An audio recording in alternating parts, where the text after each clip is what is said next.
Let's go, yung nag-ayos ng leather gloves, nagtahi. Wala pa. Ano oras? Alas 7 na.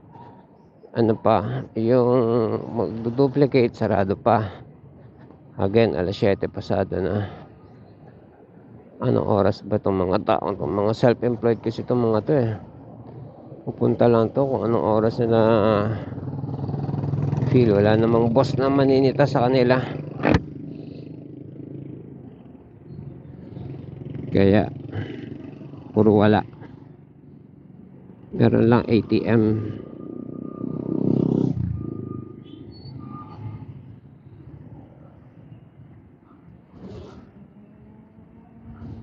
So, ano ba atupagin ko ngayon?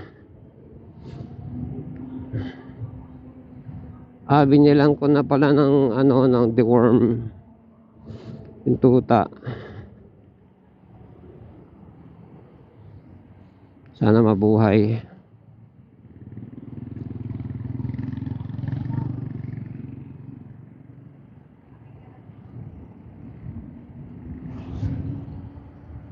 Hindi siya deworm, pampurga lang daw.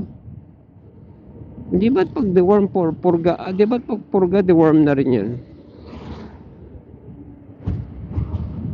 Tatabi ko na lang yung wrapper. Doon ako bumili sa bilihan ng ng mga dog food ganyan, palengke. At least yung bukas na.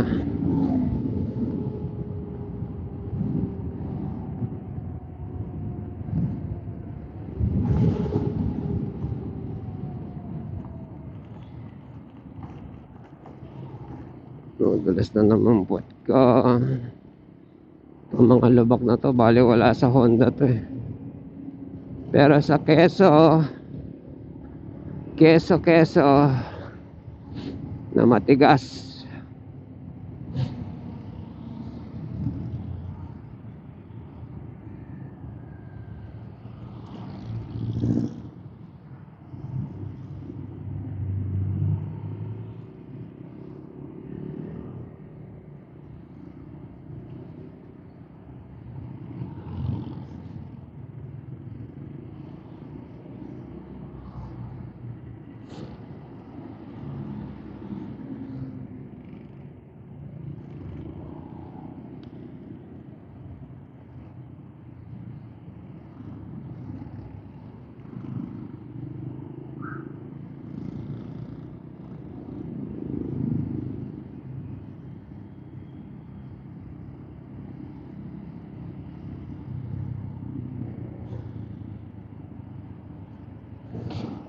Yung order ko na deworm galing Shopee, baka ma-ship out today and ma-deliver tomorrow. Hindi ko na aantayin, bumili na ako. Tapos yung pinagbilang ko pa, lang. Patamlay na rin kasi natitirang tuta. Tamlay na. Try natin na baka sumigla. Pinilan ko na rin ng carrots. Sa alaga pala pag tuta, kahit na Belgian pa yan. Sabi ko pa, ang tibay ng Belgian ha. Walang matibay.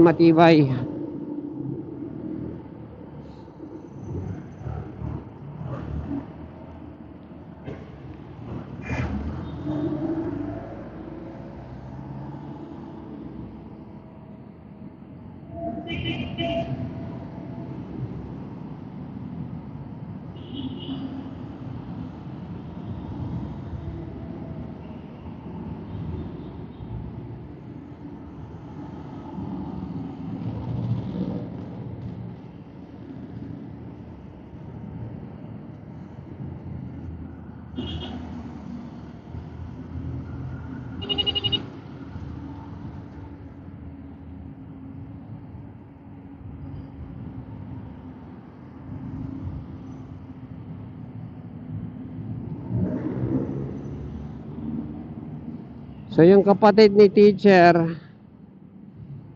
yung anak nun, birthday, pinuntahan namin sa Tanay. Nung pauwi na kami, pinaalalahanan niya kami. Sabi niya, pag may pumara sa inyo dyan sa may madilim na lugar, binanggit niya yung pangalan ng barangay, huwag niyong pansinin. Sabi niya, hold upper yun. Usually tatlo sila, sabi niya ganun. So, at may motor, minsan nanghahabol daw. O sinusundan kayo. Sabi ko, kaya nung nandoon kami, pauwi na kami, dala namin Honda eh. Tinatandaan namin sinasabi niya lugar. Kaya nung nandoon na kami sa lugar, merong kotse, merong pick up. Liwanag kasi walang MDL yung Honda. Walang poste doon. So, natuwa ako doon sa pick up na hindi naman pick up na nauna sa amin, na naabutan namin.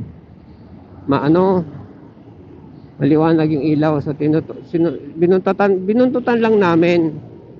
Ito, buntutan natin to para may ilaw din tayo. Kung gano'n. Nagbagal, sabi ko baka ito yung hold upper. Nagbagal, tapos binigyan kami ng chance na mag-overtake. Sabi ng teacher, baka pina-overtake lang tayo tapos bubungguin tayo. Ang dami tuloy mga ganong isipin. Nakauwi naman kami. Hindi naman kasi katulinan yung Honda, lalo na pagpaahon. Kaya kung kaya, kahit may angkas pa. Pero hindi kagaya nito na mamaniin yung mga ahon kahit may angkas, may karga. Tsaka ito maliwaliwan. Hindi ko to dinala dahil nung pauwi kami kahapon, nag-tres ako, bumitaw yung tres. Bumitaw talaga, parang kung ano man yung trip niya. Tapos nung tumabi kami, tapos tinesting ko ulit, wala naman. Sabi ko baka ganituhin tayo nito dun sa Marilake, wag na, Honda na tayo. Kaya naka-Honda kami. Nakauwi naman. Yung tamang suspetsa lang ba? Kasi solo mo yung kalsada eh. Hindi, may kasalubong, syempre. Nung umovertake kami sa pickup, solo na naman namin. Tapos merong owner kaming nakakita. Sinusundan namin kasi maliwanag. Tsaka sabi nga ng teacher, sundan mo yan para may kasabay tayo. Siya. Ang bilis ng owner. Tokyo Drift. Pero pinilit ko pa rin yung tanaw. Sabi ko, hindi, hanggat natatanaw natin, sige, habulin natin. Sabi ko, lumiko, sabi ko, kaya palang tuli niya ito, taga rito eh. Sanay na.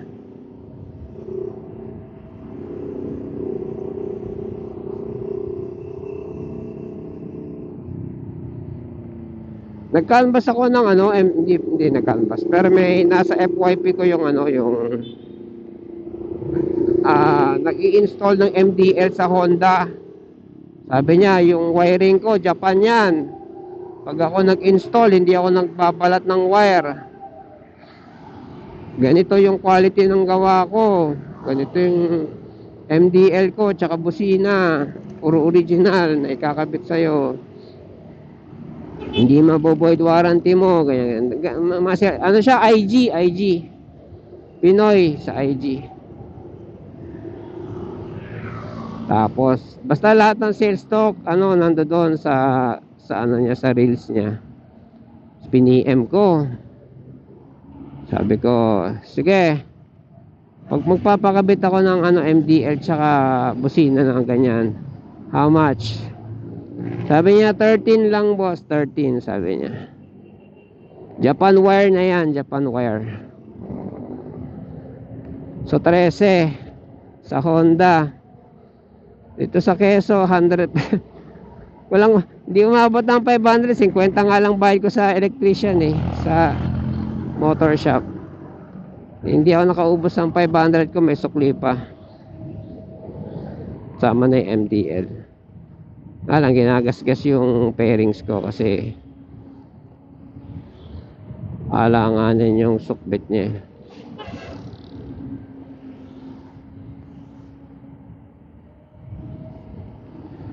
Woo! Bukas ba yung bet dito?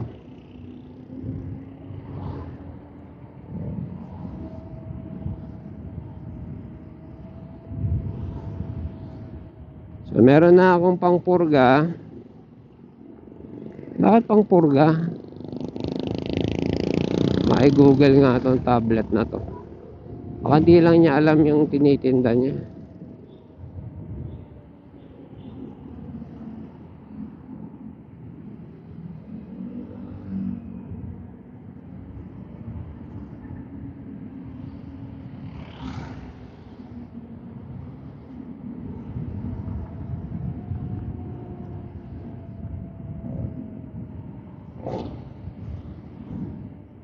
Pangpurga, carrots. Ginugol ko to kagabi sa birthday.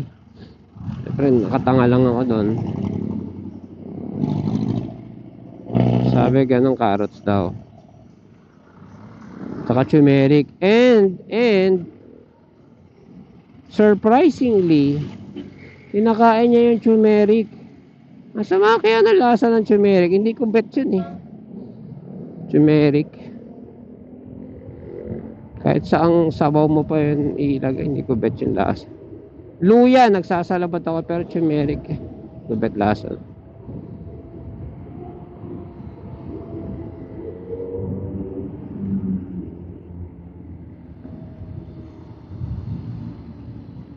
Surprisingly, dinidilaan niya yung turmeric.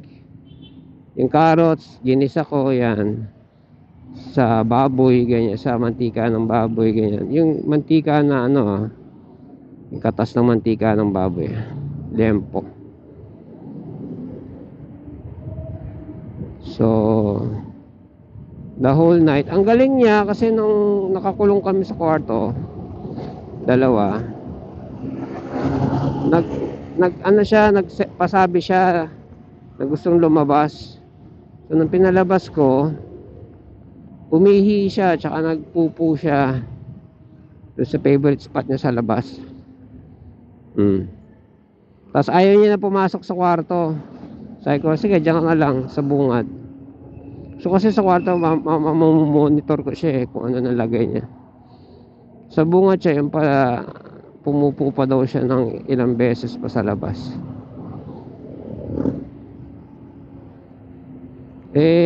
Kahapon halos ayaw niya nang tumayo eh. Hindi na siya tumatayo. Busy ako, nagpapasemento ako eh. Ibigyan-bigyan ko lang ng pagkain niya. Hanggang ano, totally ayaw na niyang tumayo. Kaya finors, nung palis kami ni teacher, pupunta na kami ng birthday. Finors feed namin ng ano, yung binili kong dextrose powder. Bumuti yung ano niya, yung sigla niya. Hindi naman sumigla ng gusto, pero nakayanan niya ng tumayo, ganyan. Magalaw na yung bunto, tumitingin na sa usapan. Sinong una, nakahiga lang eh. Ayaw nang mag-respond. Sabi tuloy ni teacher, kung yung dalawa sa kulungan ginanon mo, baka buhay pa yon.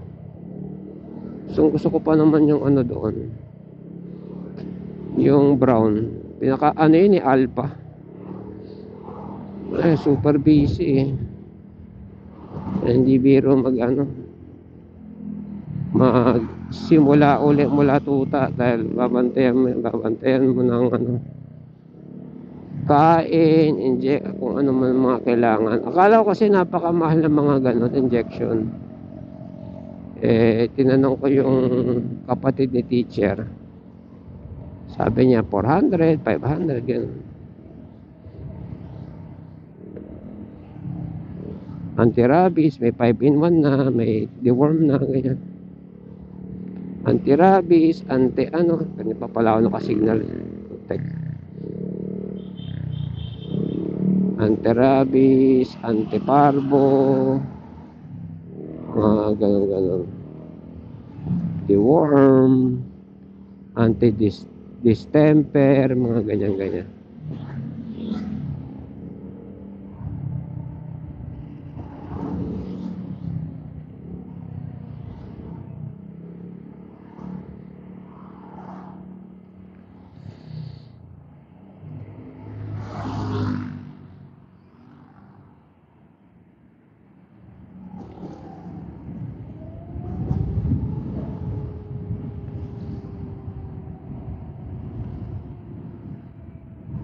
Hindi ko magawa sa Honda eh. Yung hahataw from full stop.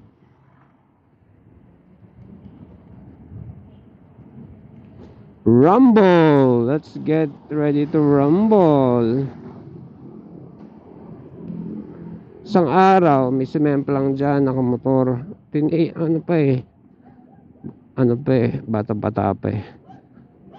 Semplang siya. So yung pulis dyan, ginamot naman, pinatabi ganyan, tinabi yung motor ganyan.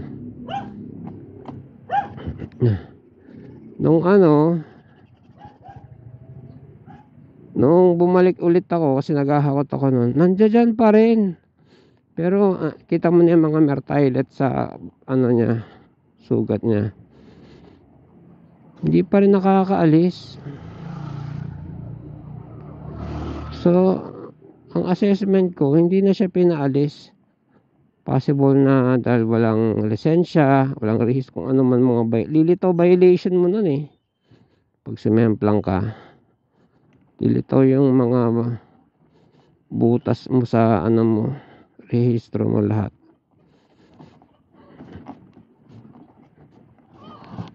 Kung wala kang lisensya, driving without license, tapos walang rehistro, naku, impound yun.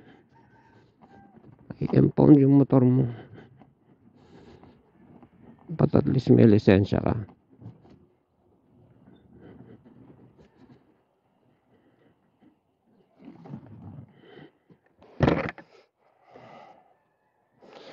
Tignan natin kung buhay pa. Pero see you later, alligator. Kapasok muna tayo.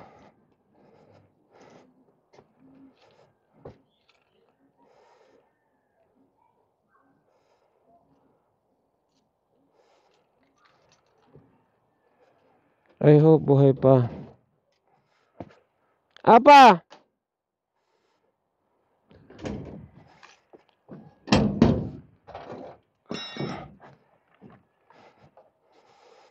Charge mo na to kahit slow charge para tumagal yung battery. Wag daw mamimihasa ng fast charging. Gamitin lang daw yun pag talagang emergency.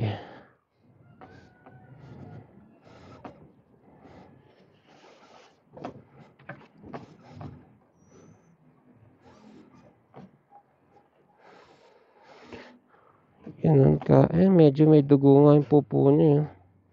So indication daw yan na may bulate. I hope buhay pa siya. Tingnan natin. See you later, bye.